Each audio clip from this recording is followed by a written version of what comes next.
even though the transfer window has well and truly shut and is going to be locked now until January, that's not stopped clubs making signings. And Luton Town have made one. They've signed Victor Moses, a player who, I must say, Justin, I assumed had retired several years ago. Yeah, if you'd have told me he retired, I'd have believed you. If you'd have told me he was playing in the Middle East, I'd have believed you. If you told me he was still at Chelsea, I'd have believed you. It's one of those that is just sort of fallen between the cracks. And then you sort of realise he's still just 33, which I think is relatively young still for a player. You're in your twilight years, very much so, but you've still got something left in the tank. But yeah, it's so bizarre, so left field. I love it. I think this could be a bit of a masterstroke from Luton and Rob Edwards. Yeah, I did see someone on Twitter say you're only meant to tweet about the Barclaysmen, you're not meant to sign them. But yeah, I had no idea he was still playing, nor had I really thought about him for a long time. For those wondering where he has been, he's been playing in Russia with Spartak Moscow for the last 4 years. Also had a loan spell at Inter Milan and Fenerbahce before that. He last played in England with Chelsea in 2018, but he was actually still contracted to Chelsea until 2021, which seems a bit mad, doesn't it? But yeah, he's been a free agent after his contract at Spartak expired this summer. He's now 33, as you say, Justin. So based off what you were just saying, do you think this could actually be a bit of a good move? I think it can. I mean, if you look at Ashley Young and how his career has regressed positionally, he's gone from a flying winger / sort of second striker, number 10 in some systems at Aston Villa and United and even England, to being a wing back to now being a full back. And I think Victor Moses pretty much fits that bill, where he's been a flying tricky winger earlier on in his career, and he's slowly regressed positionally to a wing back. So I think from that point of view, not only do you get a bit more longevity out of players, but you get a bit more their attacking qualities as well. So with that in mind, I think Luton get a player who offers depth in both wing-back positions as well as other attacking areas of the pitch. He's played for so many big clubs. He's a trivia question, I think, at some point. If you can, if there will be a question, you can get a good answer with Victor Moses. Who's played in the Merseyside derby, the Istanbul derby, Moscow derby, Milan derby. Yeah, there you go. He must have played. He must have racked up a few derbies over the years. But exactly. You're absolutely right. It's got to be said, Luton definitely needed a right wing back, didn't they? When it got to deadline day, I was looking at it and was thinking they had to replace Chidozie Ogbene, because all they had was young Raul Walters, who's barely played any games at senior level. But I was interested to see that Victor Moses has actually played most games for Spartak last season as a centre mid. Not sure why, but that has been the case. So could Luton have actually signed him to play centrally? I'm not sure. We'll assume they intended to use him as a wing back, because that's where we traditionally associate Victor Moses with playing his best football. It's got to be said, he hadn't started a game for Spartak since October. It seemed to really fall out of favour there after previously being held in pretty high regard and starting most games. So I really don't know how this one is going to go, to tell you the truth. What we can say is Luton have got a brilliant record of having, getting these players who are like this, who are entering the twilight of their careers and making it work out for them. And also, Victor Moses was a brilliant player at Chelsea, 10 years ago or so. So who knows? This could be one that works out. Yeah, I think you've got to look at the Henry Lansbury signing quite a few years ago now for Luton, where he's a player who was in the wilderness at Aston Villa, maybe similar to Victor Moses at Spartak Moscow over the last sort of 12 months. In the wilderness at Aston Villa, and he goes to Luton, and he becomes a vital cog in the squad, not necessarily on the pitch. He did play quite a few games, but not necessarily on the pitch, but a vital cog in the squad that was a very successful one. And I think Moses will have a very similar role. I think, as I say, he offers the depth, but also he's been a part of so many dressing rooms with some incredible talent within it.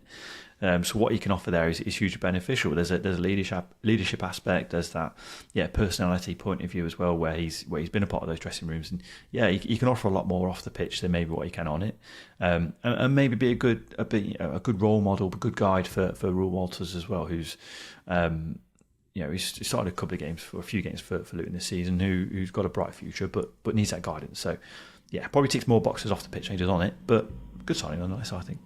Yeah, another one to mention is Ross Barkley, Justin. Obviously, not as late in his career as Victor Moses is now, but he was pretty much on the trash heap, wasn't he? No clubs seemed that interested in him, and then kind of rejuvenated his career very late on when given the chance at Kenilworth Road. Andros Townsend's another one to a lesser extent as well, who did a pretty good job after.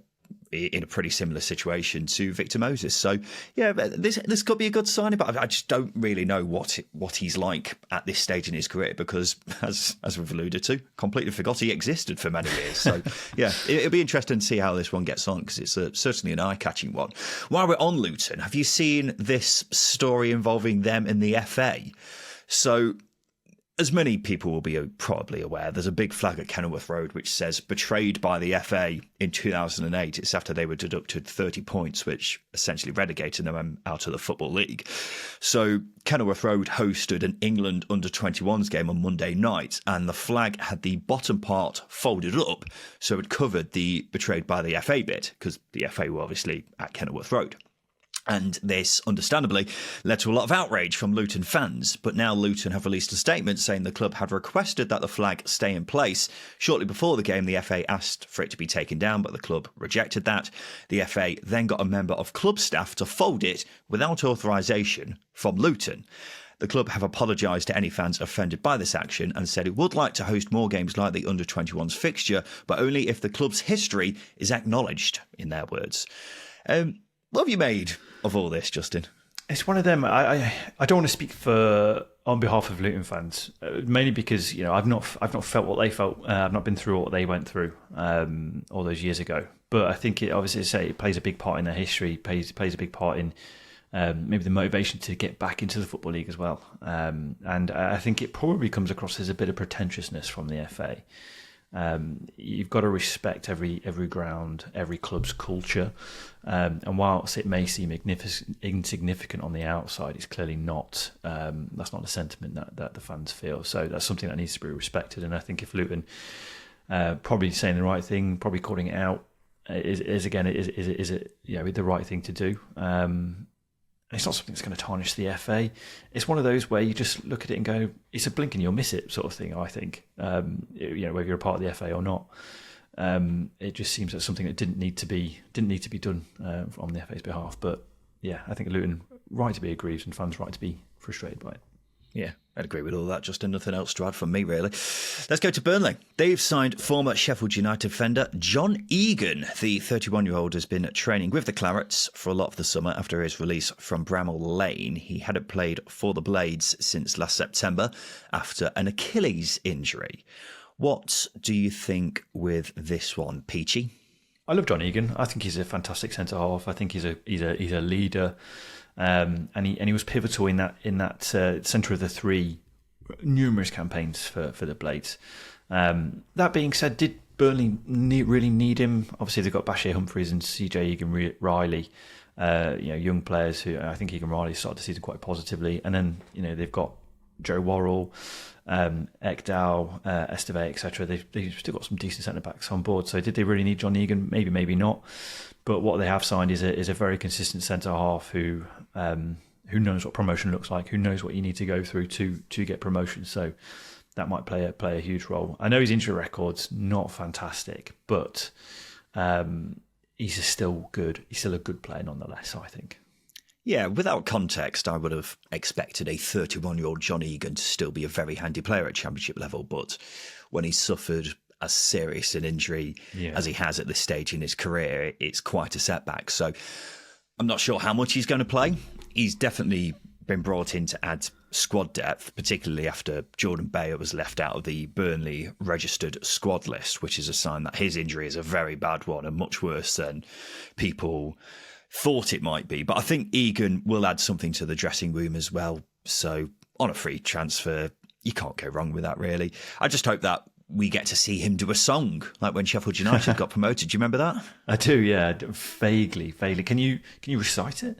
It was the "Allez, allez, allez," that one, but he changed all the words. And then this was like during Sheffield United's big celebration. There was a lot of beer flying all over the place. Was this it was the video? Carnage. Was this the video where Richard Stearman is holding the glass above his head and drinking it from a loft, or is it the other promotion campaign? No, I believe it was the same event, but it's not the same video. I think there was quite a few incidents like that where alcohol was taken in quite a lot during that particular celebration. But yeah, search it out if you haven't seen it before. John Egan celebrating Sheffield United's promotion with a nice little song, which was great. He's also one of the most Irish men to ever exist. It's got to be said.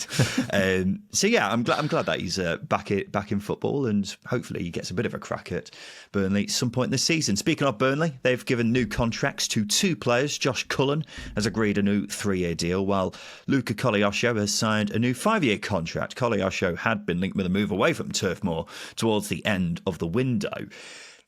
Why does this happen, where a player looks like he's about to leave and then signs a new contract when he doesn't get that move? I don't get it, Justin. It's a case of no one wants you, we do. You're better off just staying here. Get a bit of a pay rise. Get a bit of a pay rise. Yeah, I mean, we don't know the ins and outs of the contract. There might be a release clause in there or what, I don't know. But I think it significantly, obviously, there will be a pay rise, I imagine. But also, it increase. It's a win for everybody. But I can't sort of give you a straight answer as to why that is the case. If you if you wanted to leave at one point and then sign a new deal just a few weeks later, it's a bit contradictory. But then again, do we really know what happens? Are we really aware of the goings on? Are we sure interest is as solid as it is, or is it just paper talk? Who knows? Well, I saw a lot of solid reports that Wolves were very keen on him, but he's like Willie Gnonto as well. He signed a new contract at Leeds, didn't he? Straight after the window. So maybe you're right. Maybe it is something to do with a release clause or something. I don't know, but they probably get a pay rise out of it and have been told, if you sign this deal, we will let you go if so-and-so pays X amount. I guess that's the only thing I can come up with, because otherwise it does seem a bit strange from the neutral perspective. Hull, they've signed former Brighton midfielder Steven Alzate. The Colombian international was released in the summer, having spent the previous 2 seasons on loan at Standard Liège. Now, this one will probably go under the radar for most, Justin, but I think this could be quite a good signing, actually. What do you think? I think it's a coup or a coup. I really do. I think he's a player who had a lot of promise when he first signed for Brighton from Leyton Orient in 2016. And I think obviously 2 years in the Belgian top flight and consistent football, or more consistent football, is going to help the development side of things as well. And I think dropping into the Championship, as we've seen with previous players, can really help and really benefit. Ozan Tufan is a really good example. He was very regarded from those outside of Hull and those who sort of really aware of Tufan as a waste of a signing. He's not going to do anything for you, but he scored a lot of goals and really important goals as well. I think Alzate fills a tidy technical passer role in that midfield that they do need. So yeah, I think it's a good signing. I do think it's a huge coup for the club. He's 26, which surprised me a little bit. Just one of those players who you always think is a promising youngster, but then you look at his age and you go, oh, he's 26. The Raheem Sterling effect, isn't it? Where you still think he's 23, but actually he's closer to 40 than he is his 20s. Raheem Sterling, I'm pretty sure he's still only 29, isn't he? But he feels like I think he's been stuck at 26 for like decades now. But yeah, with Alzate, he's not someone I've been across too much, I've got to admit, over the past few years. He's very much a box-to-box kind of midfielder, though. Played pretty much every game for Standard Liège over the past couple of seasons. Actually started a fair few Premier League games for Brighton between 2019 and 2021. Even scored a winner against Liverpool at Anfield, which I don't remember at all, but he did play a fair bit for Brighton at one stage. And you're right, he is still just 26. Had been on trial at Ipswich earlier this summer and was reportedly attracting a lot of interest from La Liga and Serie A clubs, including Sevilla and Fiorentina. So Hull getting him on a free transfer as well. as I say, won't be one that grabs the headlines, but this could end up being an excellent bit of business for Hull, I think, Justin. Yeah, I think it's quite interesting and quite parallel probably with their transfer window is they've made a lot of signings and none that will probably grab the headlines because a lot of signings have come from overseas as well and different leagues. But I think Hull have actually had a very tidy transfer window, and I think this just solidifies it's got to be balanced though, Justin, with who's left, hasn't it? True, that's the tricky thing. And we won't know how good these signings are until 12 months from now. I mean, it took about 6 to 12 months for the original sort of group at Hull from the Ilakali takeover to really settle and sort of start to look the part at Hull. It might be the same thing here, but as I say, it turns almost a bad transfer window in actually to a pretty good one. And as I say, getting a player of Alzate's quality for free, I think is huge.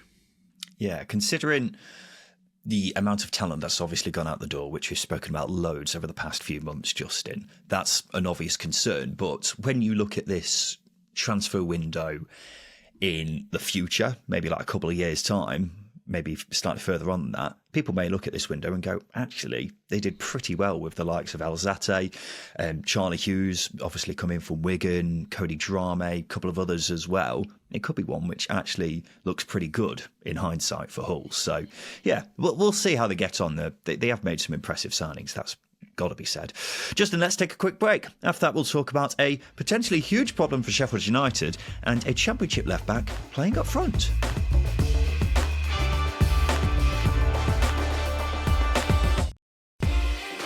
Welcome back to the Second Tier podcast, and we'll talk about some of the news from the past week and a bit in the Championship, and we've got some concerning Sheffield United, and it is concerning as well because their American takeover is reportedly on the rocks. The deal has been in the works now for several months and was due to be finalised at the end of August.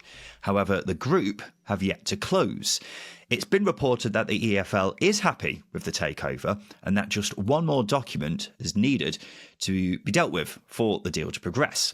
However, the Sheffield Star says that's not happened and the deal with the consortium appears to be no closer to completion than it was at the end of August. And so, Justin, the longer this goes on, the more uncertainty is going to build and build at Bramall Lane, and that's not ideal at all, is it? No, we've seen some of the uncertainty sort of develop into speculation, which the Star have done a really good job of sort of quashing quite quickly. And they're reporting themselves that they're just waiting for one more document. Not sure what that document is and why it held so much importance, but it's clearly holding things up. But the impasse there, it can't continue forever. There has to be a resolution at some point. And I think, as supporters of several Championship clubs over the past few years, Sheffield United included, this does ring alarm bells. You've got Chris Kirchner, that Derby and Preston fans will know very well, who again delayed, ultimately because he didn't have the money. Dozie and Owusu as well is another example of delay. And then at Sheffield United and no takeover comes through. So yeah, it will raise alarm bells, but this one I just personally, I have a different feeling about it. It doesn't feel as chancery as other examples, but as I say, all the impasse does is lead to more speculation and more stress and more worry for Blades fans when it's not really what they need going into the season. Well, the optimism at Sheffield United has been completely turned on its head after the transfer business of this summer. But a great way to destroy that optimism would be for this takeover to not happen. And the main reason why Sheffield United had such a stinker in the Premier League last season was because the owner had lost interest in the club and a takeover didn't happen. And the business that had been done this summer seemed like it was being driven by the potential new owners. So what happens if this deal doesn't go through? Who really knows? I think we've got to be concerned, though, because, as I say, the current owner has lost interest in Sheffield United. That happened a long time ago, and I don't think that's changed. So the club badly needs this takeover to happen, doesn't it?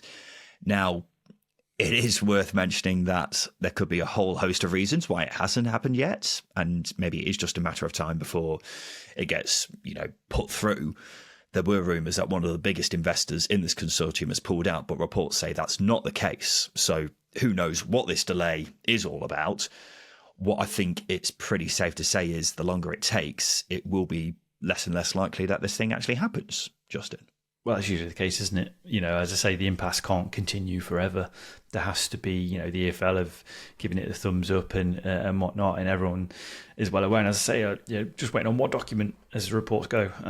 It's what is that document? What importance does it hold? And why is the consortium not following through? That being said, I think probably just give it a couple more weeks and see what's what, because I think. But considering they said the end of August, Justin, that's the worry here, isn't it? If we're waiting another couple of weeks, then it'll be a whole month until something's. When we're apparently just waiting for one document. That's the most bizarre thing, isn't it? Yeah, well, I mean, it depends if they're trying to fax it or not. And we all know the dot hub signs, the dot hub sign app on Gmail is an absolute nightmare to navigate sometimes as well. So it might just be a case of things might have landed in a spam folder. I'm trying to give real life examples here for Blades fans, trying to reassure them. But these are technical processes. There's a lot of legal paperwork, etc. So I think that you can aim for one date, and it might be 2 or 3 weeks later. That's business, baby. That's business. That is business, baby. You are absolutely right, though. I absolutely despise signing documents online. Yeah. But I've got to, because I don't have a scanner or anything like that. Yeah, so exactly. It's just my life. There might just not be a scanner or printer at Bramall Lane anymore. They might have got rid of them. They might have gone paperless, but the American consortium aren't paperless. These are things that we might not have factored in, and people might be too embarrassed to talk about openly and publicly. So actually they just blame it on bureaucracy. Or they're trying to post it. Something like that. Who knows? Who knows how these things work behind the scenes? But yeah, it's it's a strange one, and hopefully it does get sorted out. But considering this has been going on for so long now, this takeover, it's a bit worrying that we're entering this kind of crucial point and nothing seems to be progressing. Speaking of Sheffield United, their defender Ahmed Hodzic has retired from international football with Bosnia at the age of 25 and severed ties with his father. He wrote a lengthy statement for the Sheffield Star where he says he won't play for the national team anymore because of abuse he's been getting from fans. But he says he severed ties with his dad for spreading false information about him, including that he wants to leave Sheffield United and that his wife has used black magic on him. What have I just read out, Justin? Yeah, it's quite wild. So Ahmed Hodzic's wife is using black magic on Ahmed Hodzic. Apparently, yes. That might explain why the Blades conceded so many goals in the Premier League. Not to speculate. Yes, let's not speculate and give any credence to this misinformation. But what a bizarre story. It's got to be said, the statement which is in the Sheffield Star is a very lengthy one, and that's just the tip of the iceberg, some of the claims that Ahmed Hodzic has made against his dad.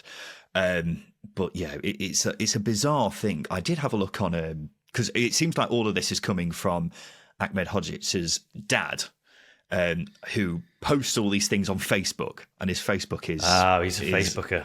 Yes, that makes sense. That makes sense. Yeah, his Facebook is an interesting place. So yeah, maybe we should just leave that there. But a very bizarre story, which I would just rather not talk about anymore, to be quite frank, Justin. Let's go to Cardiff City. They are planning a tribute to Sol Bemba for their next home game against Leeds on the 21st of September. It's after the former defender died at the age of 39. And it feels quite apt, doesn't it, just in that Cardiff will be able to celebrate him and his life with another club who loved him a lot as well, doesn't it? Feels quite quaint.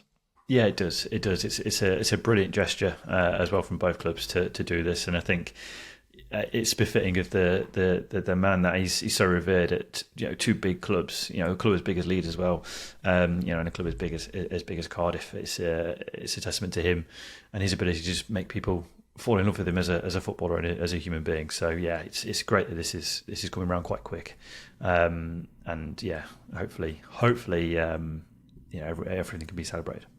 Yeah, it's a shame really that this international break has meant his former clubs like Cardiff, Leeds, etc. haven't been able to do a proper tribute to him sooner than. But it should be a nice and emotional moment in just over a week for that game. So want to keep an eye on. Speaking of Leeds, Justin, here's some international break madness for you. Did you see that their left back Junior Firpo started up front for the Dominican Republic in their 3-2 win over Bermuda, which is mental. Bemusing, if you wish, if you will. Not his country. Yeah, I know. Just had to put the pun in there. The Emilio and Sue of CONCACAF. Yeah, yes. It's like fullbacks becoming strikers. Obviously, that's pointing towards Emilio and Sue, former Borough player. Emilio and Sue playing up front for Equatorial. Playing up front for Equatorial Guinea, albeit not allowed to be because of work permit or permissions from FIFA and what have you, but that's by the by. But this is great to see. What I want to see, because Firpo is quite a technical wing back, what I really want to see is I want to see traditional fullbacks become strikers. You know, like Ben Thatcher, Tony Hibbert. Yeah, that's what we need. Firpo's got a lot of technical quality about him, so we need the Tony Hibberts of the footballing world. You know, I'm trying to think. Or Ryan Niambe. Ryan Niambe. There's the link. Let's make Ryan Niambe a striker somehow, despite him being very shot shy, as we described in our last review episode the other weekend. He's only Derby player not to have a shot against Bristol City, or outfield player, I should say. And more importantly, is approaching the championship record for having never scored a goal and making the most appearances. We need that to change. He needs escalating. Come on, Paul Ward, what are you doing? Escalating. Yeah, Paul Warren failing again. Joke.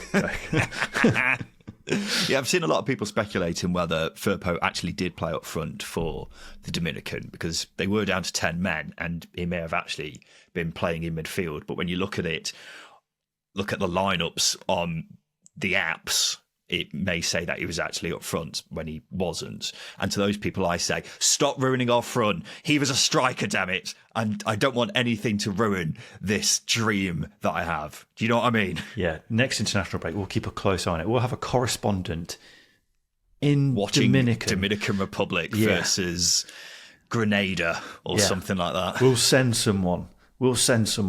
I might go. I need a holiday. I need a week off. Yeah, it'd be good. Justin, we already organised your holiday. That was the bus trip from Sunderland to Plymouth and back, which you still haven't done. Disgraceful. But this story reminds me of when you used to put John Arnorisa up front on FIFA 08, and his rating would actually go up as opposed to putting him at left back. Do you not do this? No. Why? Why? So, John Arnorisa, I'm just going to pick a random number off the top of my head. When you put him at left back on FIFA 08, his rating was 77. But when you put him up front, his rating would go up to 81. So FIFA was basically saying he'd be better up front than at left back. And I think it was because his shot power was ridiculous, obviously.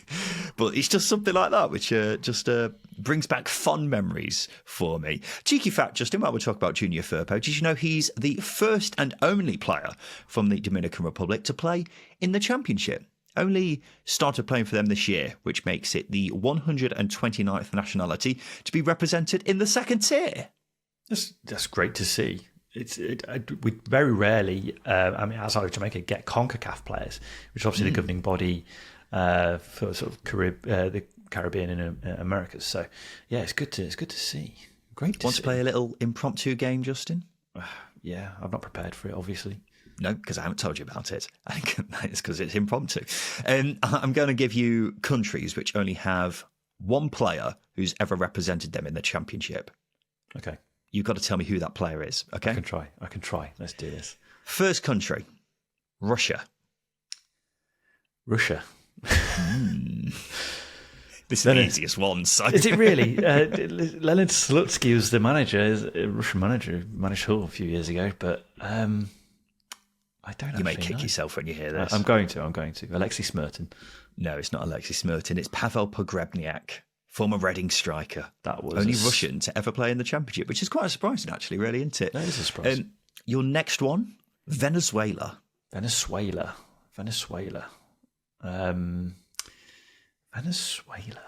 Yes. Doesn't get any easier if you keep saying Venezuela. It really doesn't. I don't know this one either. I'm going to kick myself on this one. Fernando Amorebieta, formerly of Fulham and Middlesbrough. Yeah. This is great. Good player. Next one, Zambia. Ryan Niambe. No, completely wrong there. Ryan Niambe is, I can't remember what country he represents, but the player I was looking for was Patson Daka of Leicester. These are players who had fleeting spells in the championship. Played for Namibia. Damn it. These are players who had fleeting spells in the championship.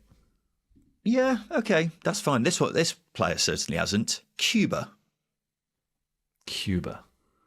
Oh, Onel Hernandez. That's an easy one. Yes, go on. There he goes. He got one eventually, ladies and gentlemen. Yeah, Onel Hernandez, current Norwich winger. And final one, Justin, Luxembourg. It's a country that's only 35 kilometres wide. Is it really? It's really narrow. Good for offshore banks as well, so they say. I don't. Well, Luxembourg. I feel like he's a central midfielder, but I don't know. No, the player you're looking for was Darnell Sinani, who played for Huddersfield and Norwich quite recently. Got to the playoff final with Huddersfield a couple of years ago. Very good player, actually. I don't really know where he is now or why his career dropped off so much, but he was quite a handy player for Huddersfield back in the day, wasn't he? He was. Again, a lot of technical quality, but never really hit consistent heights. Now plays for St. Pauli, who have just got to the Bundesliga, haven't they? They have, yeah. Yeah, so well done to him. He's got 65 caps for Luxembourg. Fair play to him. And finally, Justin, it may not have been an ideal start to life in Plymouth for Wayne Rooney, but he's shown that he's still got it, baby, because he scored a beautiful free kick from Manchester United legends in a recent friendly with Celtic legends. And it begs the question, Justin, why hasn't he pulled on the old green of Plymouth, tied up his boots and stuck himself up front? Yeah, that might help chance creation at the very least. But it's probably better he doesn't play, because he used to get involved at training at Derby, and he injured Jason Knight for 3 months by doing his ankle.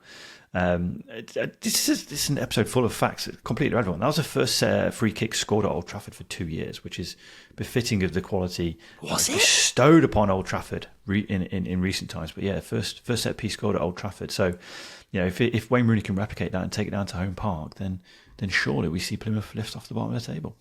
Well, they definitely need the help, don't they? Because as we've mentioned quite a lot, they have been so poor, particularly going forwards. And I actually put out a tweet, I think it was last week now, of Plymouth's best chance that they've created in XG terms, and it's just a left foot shot from the edge of the box. Didn't really harm the goal at all, and kind of gives you an idea of how much Plymouth are struggling at the moment. So maybe sticking Rooney up front, that might be the best tactical decision he could make, Justin. So one to keep an eye on with that, I suppose.